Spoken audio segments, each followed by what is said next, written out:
Well, welcome. We have, of course, well, if you want to introduce yourself, actually, go ahead. You want to go first? Or go first? I'm Darren Dunstan and Maximilian Pegasus from Yu-Gi-Oh! Hi. Darren, that's right. Darren Dunstan, ladies and gentlemen. Hi,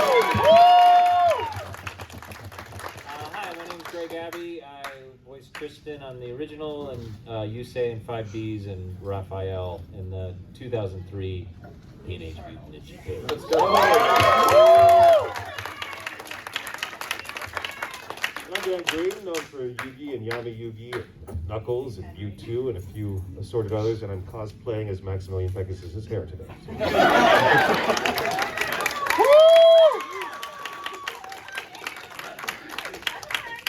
Well, that's awesome. I mean, we're really glad to have you here. We're excited. We got a few questions we want to ask you. So one, I'm going to start off, and then we'll turn it out at the end of the show. How did you connect with the character you voiced, and did you incorporate any of your own personality into them? Maybe one at a time you want to go. Go ahead, Darren. I like the comedy options for Pegasus, that there was an opportunity to try to infuse some humor, even though he was doing dastardly things, and I think the writers were a huge part of that, of course. And I think he sort of is a little more my brand of humor, the drier, sort of witty. He thinks he's funny, like I think I'm funny. Yeah, so that was totally up my alley. You both drink juice a lot? Good promo, good promo. How about you, Greg? Thanks for asking, Darren. I mean, the only thing that really comes to mind with Raphael is I could take out some of my own anger within the character, and that was kind of nice. And I even remember, I've told this before, but I do literally think the day that I auditioned for Raphael and came into the booth and they were like, all right, New York, he's got a temper, he's angry. I'd had a fight with my girlfriend, who's now been my wife forever. And so I brought my anger against her into the character. And I think it actually helped me get the part. So I would say that, yeah, getting And to she play. pissed you off before every record just to support Yeah, exactly. you. So I was like, honey, if I want to keep this show going, tell me, let's fight. You purposefully didn't do the dishes. I think one of the great fun things about acting. Anybody else do some acting? Anybody? Partially. A little bit? Okay, but you find that part of what's fun is that even though you may not resemble the character emotionally or psychologically, you can still find something to connect with and resonate with and live through. And there's so many different wonderful forms of creative expression, but I think what's really wonderful about acting in particular is that you experience those things in a way you don't in any other form. And when you experience it, the audience experiences it as well. So I don't really identify with either Yami or Yugi, but I feel much more like a Yugi than a Yami. Actually, Greg's uncle once said something very wise that I held on to. Greg's uncle is also an actor. And he said, you get to have the character's strengths and weaknesses. And sometimes, I was so scared. There was this performance I had to do. I was fresh out of college. Greg and I went to college together. And it was like I was on Broadway. It was my first time performing on Broadway. And I was scared, so scared that I was going to mess up. But then I held on to that phrase. And I was like, oh yeah, the character I'm portraying is confident. I can fake that. I'll just lean into that for the next couple hours. Awesome, great. I mean, listen, that's just amazing. Getting to hear those stories as well, and especially going to college together. I didn't even know that. That's awesome. Yeah. We have degrees in acting. That's right. What was your most memorable or challenging scene you had to voice, and why? Like from the series, is there any challenging scene that you thought, this might be a challenging scene today? I mean, Tristan had to be a robot monkey. And as everyone knows, sometimes it's hard to understand. When you're dubbing by yourself, you're not. Turtles was prelay, so we go in, we do the whole episode, you have context for everything, you know exactly what's going on. That's when you record before it's animated. Right. With Yu-Gi-Oh, you're dubbing it, so you're just kind of seeing your part. And what I remember is that he was a robot monkey. I could never, what is happening? And it went on for episodes, and it was kind of hard to do. So that's the first thing that I was kind of ready when Tristan was no longer a robot. I was like, oh my, he's still a robot monkey.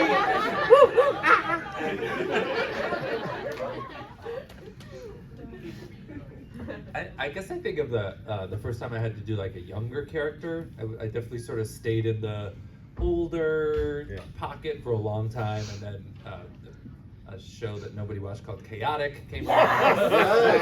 Love chaotic. I had to be a kid, and like it was new territory, and I guess locally I kind of knew what I had to do, and it was just getting used to sitting up there and also being able to be malleable to convey different emotions while still having that sort of tenory, brighter tone. So there was a learning curve to that for sure. Yeah, challenging. Yeah.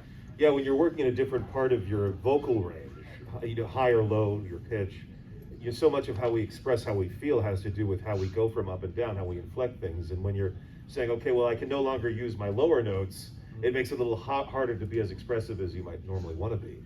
But I've never played a high-voiced character, so that's all just guesswork as far as Trico. There you go. But yeah, finding the placement for Yugi and then working with different directors, the actor is just trying to do their best to satisfy who they're working with. So you'll notice that Yugi's voice goes up in certain seasons, Yami's voice goes down, and it's just like whatever, okay, whatever you want. But the hardest thing about being in Yugi's register was yelling at that pitch, and then also trying to be expressive. Because typically when you're being aggressive, your voice actually goes up, right? And so when you're already up, it was like, well, how do I go up from up? By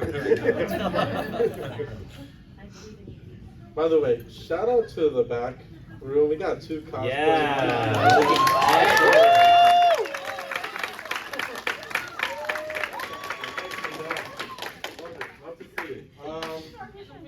I gotta ask, because I'm not sure if you've actually ever played the Yu-Gi-Oh game in real life. Have you ever tried taking a chance at it? Yeah, I suck at it. Yeah. Same. Yeah. My son, he was older now, but from like 10 to 14, he was pretty obsessed with the game and actually a great player. He built me a deck, which I think I figured out for like 2 weeks. He kicked my ass. But other than that, and then I retired, I think, after like 2 weeks. 2 weeks of kind of understanding the game. And then you turned into a monkey. That was weird. I'm Tristan. What's happening? Can you share any funny or interesting behind-the-scenes stories that you had from recording sessions? Do you have any Oh, wow. Yeah. So I direct as well, and I was directing Tara Sands, who plays Mokuba. We were working on another show nobody watched called Fighting Foodons. Love it. Oh, good. Love it. The one guy. You saw it. That was good. Thanks. 0.001 in the ratings. We got one. Anyway, so when you're in the booth, you're by yourself. So Tara was, locked in through the sliding door, and I had my head down. I was making a note, and I heard this noise, and I looked up, and she was on the floor. Oh. What? Right. So, and then she claimed she was pushed, which By the is microphone? impossible. Okay. And anyway, so she somehow had tripped over the cords and totally bit the dust. So to me, that was funny. Darren likes physical humor, so A little bit. One of the funniest things that was the result of that work, an engineer that we would almost always work with, Joe Shalek, who we call Joe Vegas, because he likes to gamble. So he would record all of our outtakes. If you said anything in that booth, you had to understand that there's a great possibility that Joe would catch it. So at holiday parties, I think notably at Christmas parties, he put together a mash cut of everyone's outtakes. And it's really fun when you consider how much of a kid's show we were doing and how much profanity was recorded when we were doing it. Yes. When you're trying to match, when you're trying to dub, you're trying to fit your performance into something that's, has a predetermined rhythm. So part of what you're doing is matching the flaps is a term we use, exactly. And then when you have to, cram in an understanding of not only what your card does, but it's pronounced orichalcos, and you're like, what? Say it that fast? And so you have a lot of lines that are like, I play super super, but I don't. But with curse words. Okay. Or do you? No, I'm good. Yeah, I never flubbed, so I'm not on those. You've heard about it. You've heard about it. Okay. How has working on Yu-Gi-Oh influenced your career or personal life, or if not Yu-Gi-Oh, maybe another animated series? I mean, I've always said this. If anything, it's more when I think about that time and all of us working together. The shows were great. It was awesome to voice the characters, but we all became very good friends. And I don't think that's remained good friends. Yeah, and I don't think that's always common. And it was just a time in a lot of our lives. People hadn't settled down necessarily or had kids. Like we were going out all the time. And it wasn't just the actors, it was, the engineers, the directors, the people who worked behind the scenes. It was like a pretty amazing group of people. So I just always look back. It's like a 5-year run of just very fondly in more the people. So when I think about Yu-Gi-Oh, more than the actual show, I just think about the community of people that worked on it. Because it was this amazing collection of artists, talented writers, everyone. graphic artists. Yep. Yeah. Awesome. No, you guys can't. You guys can't share about that. I have something to say, but what do you have? Yeah, you go. Well, so very often I'm asked, what's your favorite role? And as an actor, that's really hard to choose because part of your job as an actor is to embrace every character that you portray. So I rephrase that question to the characters that I owe the most to. And by far, that's Yugi and Yami, partly because, for reasons that you'd expect. I got to be part of something that so many people liked for so long. It's really mind-blowing to me that we're in this situation today where we actually get to meet you. It's incredible. But all of that aside, if I hadn't done that show, I wouldn't have met the woman who became my wife, and I wouldn't have the kids that I have today. So, hard to beat that, It's all because of Wayne Grayson. That's true, actually. Yeah, Wayne and I quickly became friends because we have a lot of shared interests. As he described it, he was like, we were hanging out at one of these gatherings that we were at. He was like, oh, so what do you think of Star Wars? And we were just like, talking about all that. Oh, did you ever catch Star Trek? Oh, did you happen to read comic books? And that was a whole other thing. Anyway, so he was having his birthday party. He invited me, so kind. And he was dating the younger sister of this woman that became my wife. So I get there, and there's Wayne, and he's standing by a birthday cake, and right next to him is this very lovely woman who's the younger sister, right? And I was like, oh, nicely done, Wayne. And down at the other end of in the room, at the other end of the table, was this smoking hot blonde, and I'm like, okay, that's out of my league. So I was just politely, enjoying the party, but that smoking hot blonde came up to me later and said, hey, are you the voice of Yami Yugi? And I said, well, yes, I feel like I am. All went from there. Can you top that? Do you want to try? Nope. Okay. Well, let's go to the next question. Do you have any unique warm-up activities, like when you're voice acting, like before? Scotch? So Greg and I both went to Mason Grove School of the Arts, and it's at the time it was a conservatory training actors classically. A classically trained actor actually has a certain set of requirements. You have movement, you have voice, you have acting. So anyway, we do have a lot of vocal warm-ups that we could pull on from that, and so yeah, I just basically warm up the actual. I don't necessarily have to do articulation exercises, but no matter what people say. Just getting the air moving through your system. Yeah. Depends on the character and the time Sure. of day. Like Yep.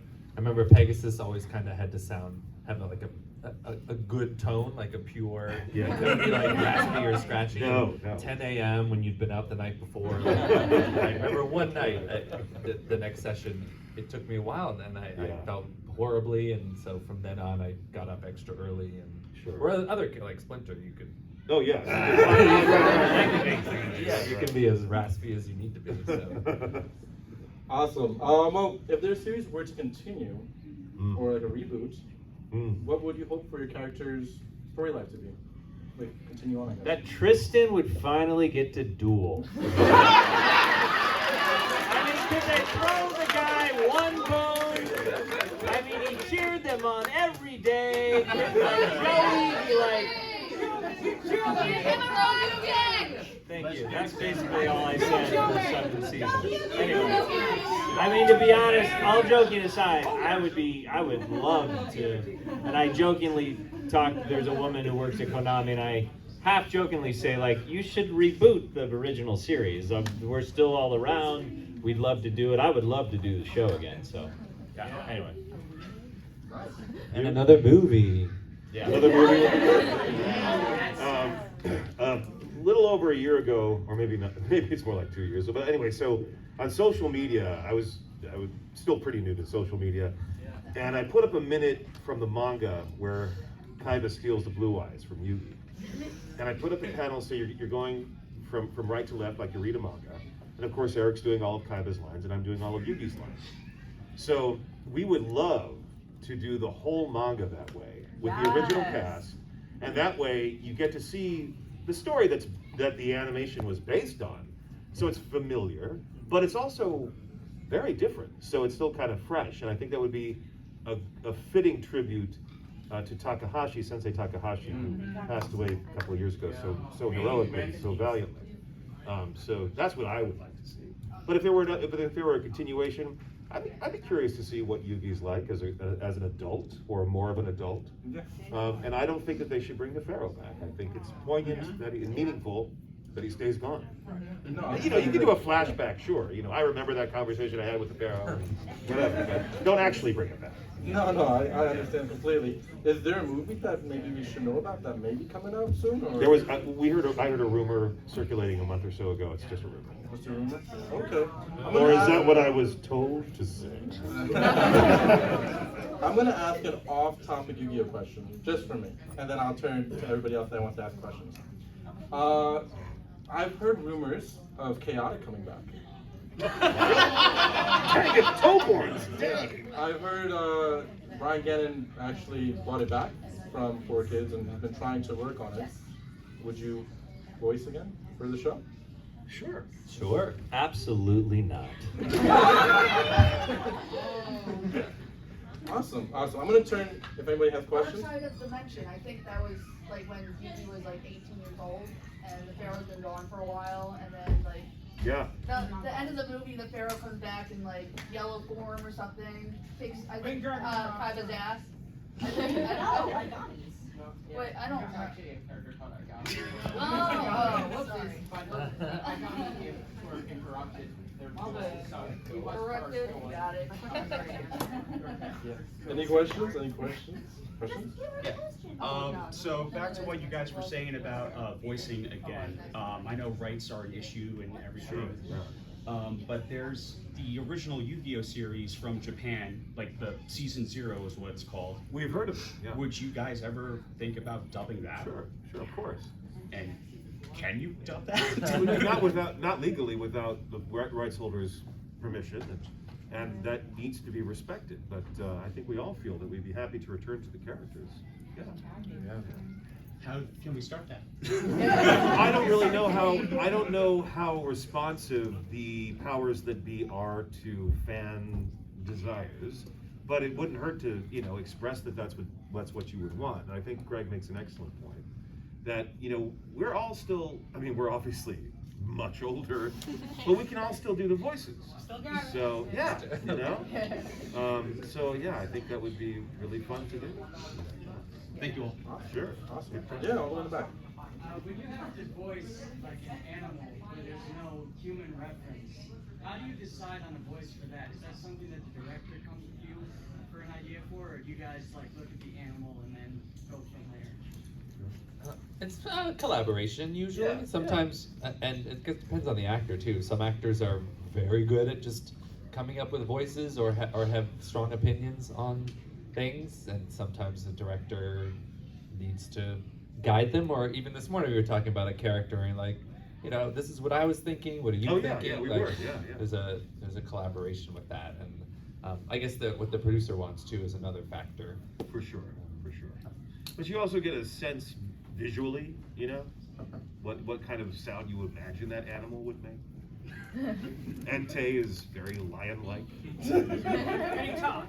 And he also talks, but he also growls. He got the best of both worlds. Yeah, go ahead. So, do you guys have a favorite like monster from the show? Like, it doesn't. I know it might be like like Yugi, like Dark Magician, or it might be something else. But do you have like a specific like favorite monster that you? I mean, Tristan's favorite card. yeah, Tristan, Cyber Commander. Yeah, I mean it's on the nose, but Stardust Dragon's great monster, great card. So I would say Stardust. I like Junk Warrior, sure. I liked all the tunes. Thought that was Tunes. a fun fit for him. Yeah, Yeah, it's a great spin. Yeah, I relate to it through the characters I portray, so Dark Magician would be the most relevant. But I mean, what, Obelisk is, or Exodia and Slifer, those aren't cool? The Winged Dragon of Ra isn't cool? Of course they are. And I was big into the Egyptology even before I got into Yu-Gi-Oh! So that was fun for me. Marshmallow? Oh, there was a marshmallow. There was a lot of dispute about how to pronounce that. Which card? Marshmallow. Oh. Yeah. Silent Swordsman level 4. Silent Swordsman level 4. Lots of tongue twisters. Go ahead. Yeah. Beta the Magna Warrior. The Magna. Going back to what the lady right here was saying in terms of our side dimension. Yeah. Do you feel like they could have done a little bit better in terms of the ending? It left like a cliffhanger, which I didn't know. Somebody doesn't like ambiguity. I'm not. I had like, did Kaiba pass away? And so, in my sense, would you have felt like they should have changed it a bit, or did you like the way it just went into that? I don't remember. You don't have an opinion? I like the ambiguity. Yeah. I also, on social media, put up a premise of what would happen next, and I interpreted it as, not that Kaiba went back to the past, although I get that interpretation, but I interpreted it as he found some way of breaching into the afterlife, right, or the beyond. So other people, I'm not crazy for reading that. So yeah, but I mean, I understand what you mean. I understand you would have preferred something that had more of a conclusion. Right, yeah, I get it. I think it's interesting. I think it's more interesting as a question than an answer. I know you've been. Yeah, go ahead. Yep. Yeah, I was gonna ask. I had a thought. You had to do like a so where something happened, you guys ended up swapping. Yugi and the gang ended up swapping bodies. Who swaps with food? Who swaps with food? That's a great question. Freaky Friday. The Freaky Friday. Yeah. Yeah. Me and Joey, I feel like would be a good fun. I think it would be, oh yeah. What if, because I The think weirdest. Tristan and Joey would be great. What if we all swap with Joey? Throughout the episode, we just hop around Joey. Let's call it Joey-O. Joey-O. Oh my God. Is anyone writing this down? Come on. It's not Freaky Friday, it's Jubilant Joey. That would be fun. That's a fun question. Oh. So this is a question for you. You sang a song for Music to Duel by, I believe. What was your experience like singing as Pegasus, and was it difficult? Darren is a highly accomplished singer. He really is. This is not a Can't joke. tell from No. the track. Was that the song with Erica? No. This was way back when they made a Yu-Gi-Oh album, Yeah. like the mid Yeah, 2000s, yeah, early yeah. 2000s. Wow. Yeah. Because and we like- all need music to duel by. And there's It wasn't a some marketing tracks that thing. Eric wrote. Eric, who plays Kaiba, wrote some tracks on the song. Some That's of our right. That's engineers. right, Eric's on it. And then who wrote my song was this team of full-time music employees that they were at 4Kids. And no, they made it easy because they John Siegler I had done the Pokemon Live tour with, so like he knew my voice inside out. He knew what key to put it in. He knew what notes I don't go to, and also I think understood that Pegasus would be kind of speaky about it, and so yeah. So I guess the hardest thing was sometimes I want to sing too much, and they'd be like, "Why don't you just speak that line?" And it came up with a nice sort of final result that felt acty, but also kind of singing at the same time. So it was super I'll probably fun. take like 2 more questions. So I know some people have asked about Dark Side Dimensions and like your experience about that. I wanted to ask about your experience with Bonds Beyond Time. Oh. Yeah. Scandalous, wasn't it? It was, I mean, I love the idea that you were able to bring all of those different chapters of the franchise together. That just seemed like so much fun, like a no-brainer. Yeah. Yeah, I agree with what Dan said. It was just cool to have the protagonists together, and that would be really cool. I would love it. I'm kind of surprised actually they haven't done something like that again. So it was great to have them all together. Sorry. Yeah. One last question. I had a question for Dan. Okay. This is a bit of a weird one. Do you ever just like? I'm pretty weird, so. I just remember because I came across this randomly when searching on IMDb. Do you remember doing a voice for like the Yugi voice for a PSA about marijuana?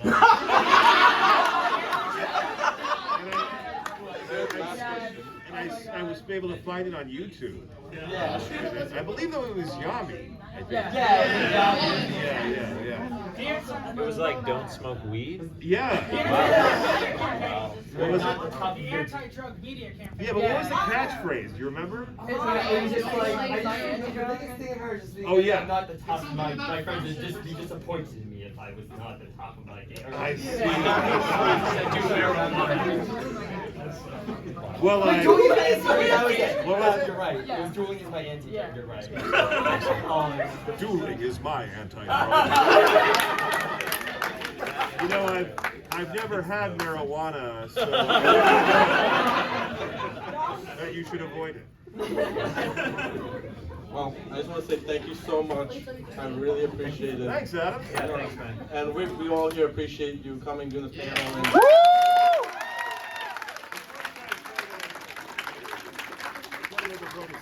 And I think when you're waiting in line, it's really easy to think that the person on the other side of the table is the important one. We're nothing without you. So, thank you.